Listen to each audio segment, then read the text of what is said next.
ಸಂಪುಟ ವಿಸ್ತರಣೆ ಬೆನ್ನಲ್ಲೇ ರಾಜೀನಾಮೆಯ ಪರ್ವ ಜೋರಾಗ್ತಾ ಇದೆ. ಸಚಿವ ಸ್ಥಾನ ಸಿಗದೆ ಶಾಸಕರು ತಮ್ಮ ಆಕ್ರೋಶವನ್ನ ಹೊರಹಾಕ್ತಾ ಇದ್ದಾರೆ.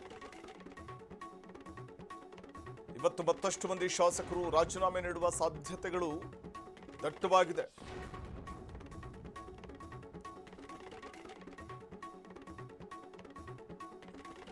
ಈಗಾಗಲೇ ರಾಜೀನಾಮೆಯ ಎಚ್ಚರಿಕೆಯನ್ನು ಕೂಡ ನೀಡಿದ್ದಾರೆ. ನಿನ್ನೆ ಶಾಸಕ ಯಶವಂತರಾಯಗೌಡ ರಾಜೀನಾಮೆಯನ್ನ ನೀಡಿದ್ದು ರಾಜೀನಾಮೆ ಪರ್ವಕ್ಕೆ ಮುನ್ನುಡಿಯನ್ನು ಬರೆದಿದ್ದಾರೆ.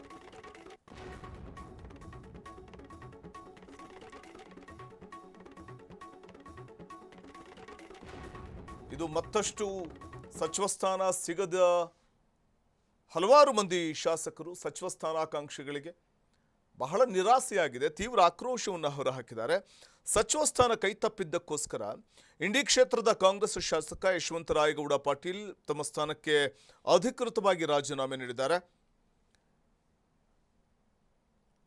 ಮುಖ್ಯಮಂತ್ರಿ ಡಿ.ಕೆ. ಶಿವಕುಮಾರ್ ಅವರ ಸಚಿವ ಸಂಪುಟ ವಿಸ್ತರಣೆಯ ಕೊನೆಯ ಕ್ಷಣದ ಪಟ್ಟಿಯಲ್ಲಿ ತಮಗೆ ಸ್ಥಾನ ಸಿಗದೇ ಹೋಗಿದ್ದರಿಂದ ಬೇಸರಗೊಂಡು ಅವರು ಈ ನಿರ್ಧಾರವನ್ನು ಕೈಗೊಂಡಿದ್ದಾರೆ. ಕಾಂಗ್ರೆಸ್ ಪಕ್ಷದಲ್ಲಿ ನಿಷ್ಠೆ ಮತ್ತು ಪ್ರಾಮಾಣಿಕತೆಗೆ ಬೆಲೆ ಇಲ್ಲ ಅನ್ನುವಂಥ ಅಸಮಾಧಾನವನ್ನು ಅವರು ಹೊರಹಾಕಿದ್ದಾರೆ. ಯಶವಂತರಾಯಗೌಡ ಪಾಟೀಲ್ ಅವರು ಬೆಂಗಳೂರಿನ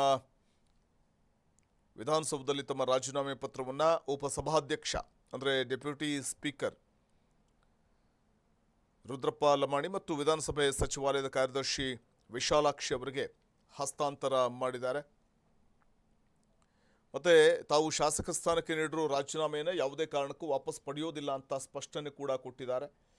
ಇನ್ನು ಬೆಂಬಲಿಗರೊಂದಿಗೆ ಚರ್ಚಿಸಿ ಮುಂದಿನ ರಾಜಕೀಯ ತೀರ್ಮಾನ ಕೈಗೊಳ್ತೀನಿ ಅಂತ ಹೇಳಿದ್ದಾರೆ. ಮತ್ತೊಂದು ಕಡೆ ಬೇಳೂರು ಕೂಡ ತೀವ್ರ ಅಸಮಾಧಾನ ಹೊರಹಾಕಿದರೆ ತನ್ವೀರ್ ಸೇಠ್ ಕೂಡ ಅಸಮಾಧಾನವನ್ನು ಹೊರಹಾಕಿದ್ದಾರೆ.